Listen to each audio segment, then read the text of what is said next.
उत्तराखंड की धामी सरकार अब एक नई मुश्किल में फंस गई है। मुश्किल भी ऐसी कि निकलने की राह भी नहीं मिल रही है। चलिए आपको बताते हैं कि धामी सरकार के लिए ये कौन सी नई मुश्किल आन पड़ी है और इस मुश्किल से निकलने का कोई रास्ता तलाशना क्यों इस मुश्किल से भी अधिक मुश्किल है। लेकिन इससे पहले अगर आपने अभी तक हमारे चैनल को फॉलो नहीं किया है तो इसे फॉलो और सब्सक्राइब जरूर कर लें।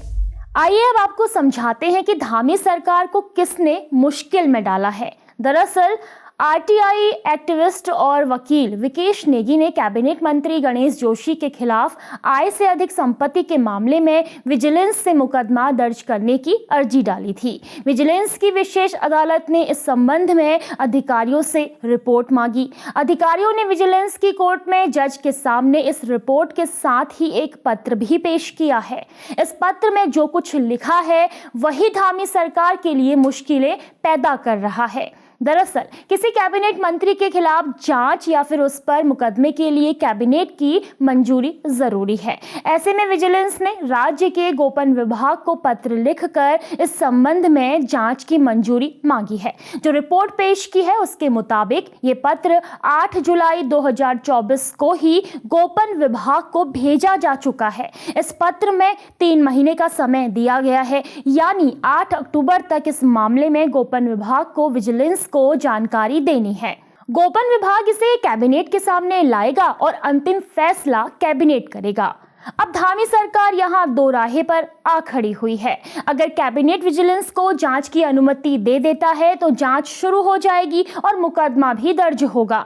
जाहिर सी बात है कि विपक्ष इस मसले को मुद्दा बनाएगा और कैबिनेट मंत्री पर भ्रष्टाचार में लिप्त होने का आरोप लगाएगा। उत्तराखंड जैसे संवेदनशील राज्य में ये मुद्दा कहां तक जाएगा ये कहना भी मुश्किल है। वहीं अगर राज्य की कैबिनेट इस जांच की अनुमति नहीं देती है तो उस पर भ्रष्टाचार को अनदेखा करने के भी आरोप लगेंगे।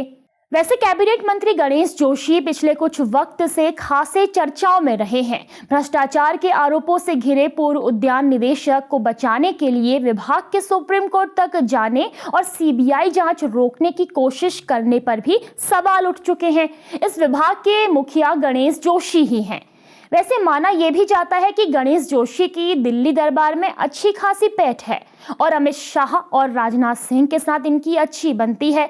जाहिर है कि गणेश जोशी के खिलाफ विजिलेंस जांच का मसला दिल्ली तक पहुंचेगा।